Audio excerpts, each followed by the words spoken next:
ತಿಮ್ಮಾಪುರ ಹಳೆ ಬಸ್ ನಿಲ್ದಾಣ ಹೋಟೆಲ್ ಆಗಿ ಮಾರ್ಪಾಡು, ಕಣ್ಣು ಮುಚ್ಚಿ ಕುಳಿತ ಅಧಿಕಾರಿ ವರ್ಗ. ಸಚಿನಕುಮಾರ್ ನಾಯ್ಕ ಆಕ್ರೋಶ. ಸುರಪುರ ನಗರದ ಪ್ರಾಥಮಿಕ ಆರೋಗ್ಯ ಕೇಂದ್ರ ಹಸನಾಪುರ ಕಾಂಪೌಂಡ್ ಗೋಡೆಗೆ ಹೊಂದಿಕೊಂಡಿರುವ ತಿಮ್ಮಾಪುರ ಹಳೆ ಬಸ್ ನಿಲ್ದಾಣವು ಸದ್ಯ ಹೋಟೆಲ್ ಆಗಿ ಮಾರ್ಪಾಡಾಗಿದೆ ಮತ್ತು ಅದರ ಪಕ್ಕದಲ್ಲಿ ಕಟಗಿ ಅಡ್ಡವಿದೆ. ಇದನ್ನೆಲ್ಲ ಕಂಡಿದ್ದು ಕಾಣದಂತೆ ಸುಮ್ಮನಿರುವ ಕಾಕರಾಸಾನಿ ಅಧಿಕಾರಿಗಳ ನಡೆ ತೀವ್ರ ಆಕ್ರೋಶಕ್ಕೆ ಕಾರಣವಾಗಿದೆ ಎಂದು ಕಾರಾವೆ ಸ್ವಾಭಿಮಾನಿ ಬಣ ತಾಲೂಕು ಅಧ್ಯಕ್ಷರಾದ ಸಚಿನಕುಮಾರ್ ನಾಯ್ಕ ಆಕ್ರೋಶ ವ್ಯಕ್ತಪಡಿಸಿದರು. ಬಹಳಷ್ಟು ವರ್ಷಗಳಿಂದ ಸಾರ್ವಜನಿಕರು, ಮಹಿಳೆಯರು ಬಸ್ ನಿಲ್ಲುವಾಗ ಕುಳಿತುಕೊಳ್ಳಲು ಉಪಯೋಗಿಸುತ್ತಿದ್ದರು. ಇವಾಗ ಬಿಸಿಲಿನ ತಾಪಮಾನದಲ್ಲೇ ನಿಂತುಕೊಳ್ಳುವ ಪರಿಸ್ಥಿತಿ ನಿರ್ಮಾಣವಾಗಿದೆ. ಸರ್ಕಾರಿ ಕಟ್ಟಡದಲ್ಲೇ ಕಾನೂನು ಬಾಹಿರವಾಗಿ ಹೋಟೆಲ್ ನಡೆಸುತ್ತಿರುವ ವ್ಯಕ್ತಿಗಳ ಮೇಲೆ ಪ್ರಕರಣ ದಾಖಲಿಸಿ ತಕ್ಷಣವೇ ಆ ಸ್ಥಳದಲ್ಲಿರುವ ಅಂಗಡಿಗಳನ್ನ ತೆರವುಗೊಳಿಸಬೇಕು ಮತ್ತು ಕಣ್ಣು ಮುಚ್ಚಿ ಕುಳಿತ ಅಧಿಕಾರಿಗಳ ಮೇಲೆ ತಕ್ಷಣವೇ ಕಾನೂನು ಕ್ರಮ ಕೈಗೊಳ್ಳಬೇಕು ಎಂದು ಕರವೇ ಸ್ವಾಭಿಮಾನಿ ಬಣ ತಾಲೂಕು ಅಧ್ಯಕ್ಷ ಸಚಿನಕುಮಾರ್ ನಾಯ್ಕ ಆಗ್ರಹಿಸಿದರು. ಹೊಸ ಬಸ್ ನಿಲ್ದಾಣದ ಒಳಗಡೆ ಸ್ವಚ್ಛತೆ ಮರೆಮಾಚಿದೆ.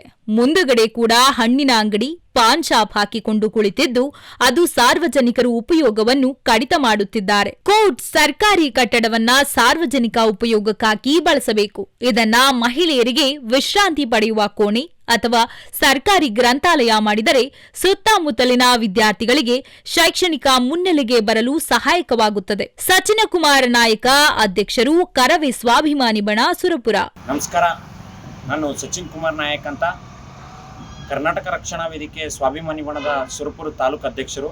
ಸುರಪುರ ನಗರದ ತಿಮ್ಮಾಪುರ ಗ್ರಾಮದ ತಿಮ್ಮಾಪುರ ಅಂತಕ್ಕಂಥ ಒಂದು ವಾರ್ಡಿನಲ್ಲಿ ಪ್ರಾಥಮಿಕ ಆರೋಗ್ಯ ಕೇಂದ್ರ ಕಾಂಪೌಂಡಿಗೆ ಹೊಂದಿಕೊಂಡಿರ್ತಕ್ಕಂತಹ ತಿಮ್ಮಾಪುರ ಹಳೆ ಬಸ್ ನಿಲ್ದಾಣವನ್ನು ಈಗ ನಾವೆಲ್ಲ ನೋಡ್ತಾ ಇದ್ದೇವೆ. ಈ ಒಂದು ಹಳೆ ಬಸ್ ನಿಲ್ದಾಣ ಹೋಗಿ ಒಂದು ಹೋಟೆಲ್ ಆಗಿ ಮಾರ್ಪಾಡಾಗಿದೆ. ಈ ಹೋಟೆಲ್ ಕೂಡ ತಮ್ಮ ಮುಂದೆ ಕಾಣ್ತಾ ಇದೆ. ಹಳೆ ಬಸ್ ಸ್ಟ್ಯಾಂಡ್ ಹೋಗಿ ಹೋಟೆಲ್ ಸಂಪೂರ್ಣವಾಗಿ ಹೋಟೆಲ್ ಆಗಿ ಪರಿವರ್ತನೆಯಾಗಿದೆ. ಇದಕ್ಕೆ ಕಲ್ಯಾಣ ಕರ್ನಾಟಕ ರಾಜ್ಯ ನಿಗಮ ಇಲಾಖೆ ಕೂಡ ಕಣ್ಣು ಮುಚ್ಚಿ ಕುಳಿತಿದೆ. ಇದಕ್ಕೆ ಸಂಬಂಧಪಟ್ಟ ಅಧಿಕಾರಿಗಳು ಕೂಡ ಯಾವುದೇ ರೀತಿ ಕಂಡಿದ್ದು ಕಾಣದಂತೆ ವರ್ತನೆ ಮಾಡ್ತಾ ಇದ್ದಾರೆ.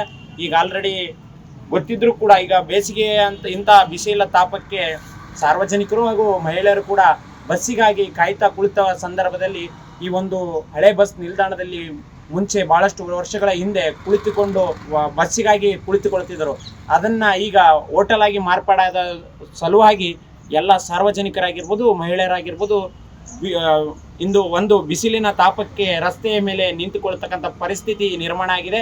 ಆದ್ದರಿಂದ ಸಂಬಂಧಪಟ್ಟ ಅಧಿಕಾರಿಗಳು ತಕ್ಷಣ ಹೋಟೆಲ್ ಮಾಲೀಕರ ಮೇಲೆ ಕ್ರಮ ಕೈಗೊಂಡು ಅವರ ಮೇಲೆ ಪ್ರಕರಣ ದಾಖಲಿಸಿ ಈ ಹೋಟೆಲನ್ನು ತೆರವುಗೊಳಿಸಿ ಮತ್ತು ಸಂಬಂಧಿಸಿದ ಅಧಿಕಾರಿಗಳ ಮೇಲೆ ಸೂಕ್ತ ಕಾನೂನು ಕ್ರಮ ಕೈಗೊಳ್ಳಬೇಕೆಂದು ಮಾನ್ಯ ಜಿಲ್ಲಾಧಿಕಾರಿಗಳಿಗೂ ಮತ್ತು ಸಂಬಂಧಪಟ್ಟ ಇಲಾಖೆಯ ಅಧಿಕಾರಿಗಳಿಗೂ ನಾನು ಮನವಿಯನ್ನು ಮಾಡ್ತಾ ಇದ್ದೇನೆ. ನಮಸ್ಕಾರ.